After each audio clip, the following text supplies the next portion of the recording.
नमस्कार मित्रांनो, अभ्यासवाणी या चॅनलवर तुमचं स्वागत आहे. अभ्यासवाणी रोज अभ्यास रोज प्रगती.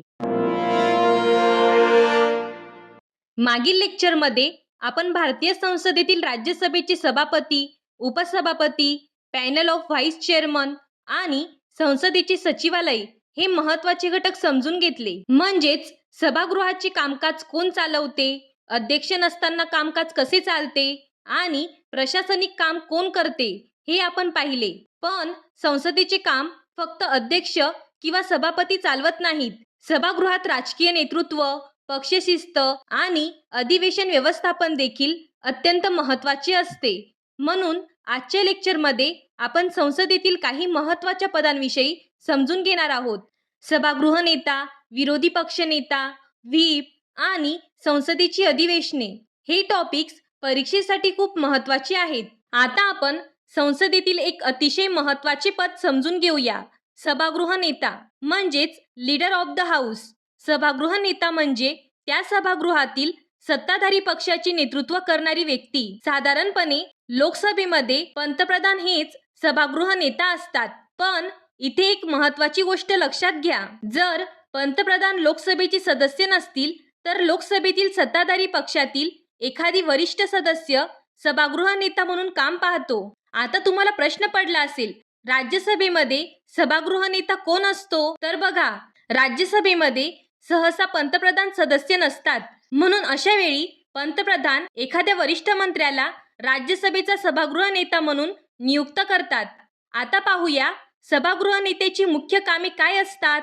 सभागृह नेता मुख्यतः सभागृहातील सरकारी कामकाजाचे नियोजन करतो, महत्त्वाच्या विधेयकांवर चर्चा आयोजित करतो आणि सरकार व इतर सदस्यांमध्ये समन्वय ठेवण्याचे काम करतो. आता आपण पाहिले की सभागृहात सत्ताधारी पक्षाचे नेतृत्व करणारा व्यक्ती म्हणजे सभागृह नेता. पण लोकशाही व्यवस्थेमध्ये फक्त सत्ताधारी पक्षच महत्त्वाचा नसतो, विरोधी पक्ष देखील तितकाच महत्त्वाचा असतो. म्हणूनच संसदेतील विरोधी पक्षाचे नेतृत्व करणाऱ्या व्यक्तीला विरोधी पक्ष नेता म्हणजे लीडर ऑफ द ऑपोजिशन असे म्हटले जाते. साध्या भाषेत सांगायचे झाले तर सभागृहामध्ये सत्ताधारी पक्षांनंतर सर्वात मोठा पक्ष जो असतो त्या पक्षाच्या नेत्याला विरोधी पक्षनेता मानले जाते. परंतु येथे एक महत्त्वाची अट आहे. एखाद्या पक्षाला विरोधी पक्षाचा दर्जा मिळण्यासाठी त्या पक्षाकडे सभागृहाच्या एकूण सदस्य संख्येच्या किमान 10% जागा असणे आवश्यक असते. उदाहरणार्थ लोकसभेमध्ये एकूण 543 सदस्य आहेत. म्हणून विरोधी पक्षाचा दर्जा मिळण्यासाठी किमान 55 सदस्य असणे आवश्यक आहे. आता आपण पाहूया विरोधी पक्ष नेत्याची भूमिका काय असते. विरोधी पक्ष नेता सरकारच्या धोरणांवर टीका करतो, महत्त्वाच्या विषयांवर पर्यायी मत मांडतो आणि सरकारला उत्तरदायी ठेवण्याचे काम करतो. म्हणजेच लोकशाही व्यवस्थेमध्ये सरकारवर नियंत्रण ठेवण्याची आणि लोकांच्या हिताचे प्रश्न मांडण्याची महत्त्वाची जबाबदारी विरोधी पक्ष नेत्यावर असते.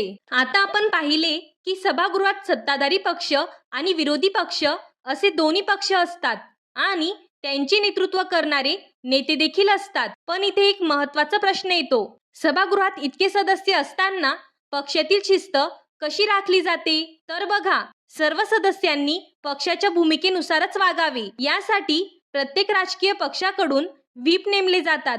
व्हीप म्हणजे नेमकं काय? सोप्या भाषेत सांगायचे झाले तर व्हीप म्हणजे पक्षशिस्त राखण्याची जबाबदारी असलेला अधिकारी. प्रत्येक राजकीय पक्ष आपल्या सदस्यांना मार्गदर्शन करण्यासाठी आणि पक्षाची भूमिका स्पष्ट करण्यासाठी व्हीपची नियुक्ती करतो. आता पाहूया व्हीपची मुख्य कामे कोणती असतात. प्रत्येक राजकीय पक्ष आपल्या सदस्यांना मार्गदर्शन करण्यासाठी आणि पक्षाची भूमिका स्पष्ट करण्यासाठी व्हीपची नियुक्ती करतो. आता पाहूया व्हीपची मुख्य कामे कोणती असतात. व्हीप सदस्यांना सांगतो कोणत्या दिवशी सभागृहात उपस्थित राहायचे, कोणत्या विषयावर चर्चा होणार आहे आणि सर्वात महत्त्वाचे म्हणजे मतदान करताना पक्षाची भूमिका काय आहे. म्हणजेच सभागृहामध्ये पक्षाचे सर्व सदस्य एकसंधपणे वागावेत यासाठी व्हीप महत्त्वाची भूमिका बजावतात. जर एखाद्या सदस्याने 3 लाईन व्हीपचे उल्लंघन केले तर त्या सदस्यावर पक्षाकडून कारवाई होऊ शकते. म्हणजेच व्हीपचे मुख्य उद्दिष्ट म्हणजे सभागृहात पक्षशिस्त राखणे आणि पक्षाची एकसंध भूमिका ठेवणे. आता आपण पाहिले की सभागृहात पक्षशिस्त राखण्यासाठी व्हीप महत्वाची भूमिका बजावतात. पण इथे एक प्रश्न येतो, संसदेचे सदस्य नेमके कधी आणि कसे एकत्र येतात? याचे उत्तर म्हणजे संसदेची अधिवेशने. संसदेचे अधिवेशन म्हणजे काय? तर बघा, सोप्या भाषेत सांगायचे झाले तर संसदेचे सदस्य जेव्हा विशिष्ट कालावधीसाठी सभागृहात एकत्र येऊन कामकाज करतात, त्या कालावधीला संसदेचे अधिवेशन म्हणजेच सेशन ऑफ पार्लिमेंट असे म्हटले जाते. भारतामध्ये साधारणपणे दरवर्षी 3 अधिवेशने होतात.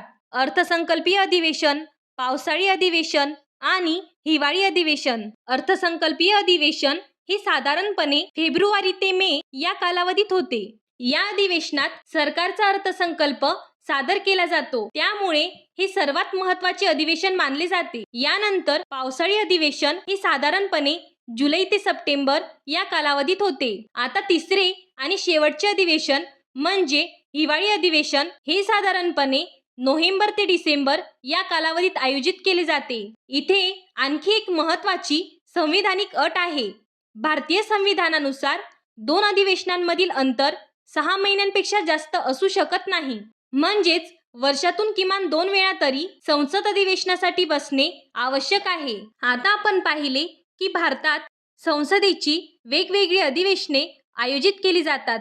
पण इथे एक महत्त्वाचा प्रश्न येतो, हे अधिवेशन नेमके कोण बोलावते? याला म्हणतात अधिवेशन बोलावणे. अधिवेशन बोलावणे म्हणजे काय? तर बघा, सोप्या भाषेत सांगायचे झाले तर जेव्हा राष्ट्रपती संसदेला बैठक घेण्यासाठी बोलावतात, त्या प्रक्रियेला अधिवेशन बोलावणे म्हणजेच सुमोनिंग असे म्हटले जाते. भारतीय संविधानानुसार राष्ट्रपती संसदेला अधिवेशनासाठी बोलवतात. मात्र इथे एक महत्त्वाची बाब लक्षात घ्या, राष्ट्रपती हे अधिवेशन स्वतःच्या इच्छेनुसार नाही, तर पंतप्रधान आणि मंत्रिमंडळाच्या सल्ल्यानुसार बोलवतात. याचबरोबर संविधानात एक महत्त्वाची अट देखील दिली आहे, 2 अधिवेशनांमधील अंतर 6 महिन्यांपेक्षा जास्त असू शकत नाही.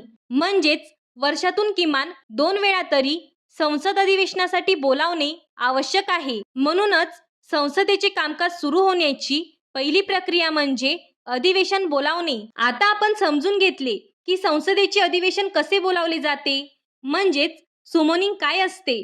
पण संसदेचे कामकाज सुरू झाल्यानंतर काही महत्त्वाच्या प्रक्रिया देखील घडतात.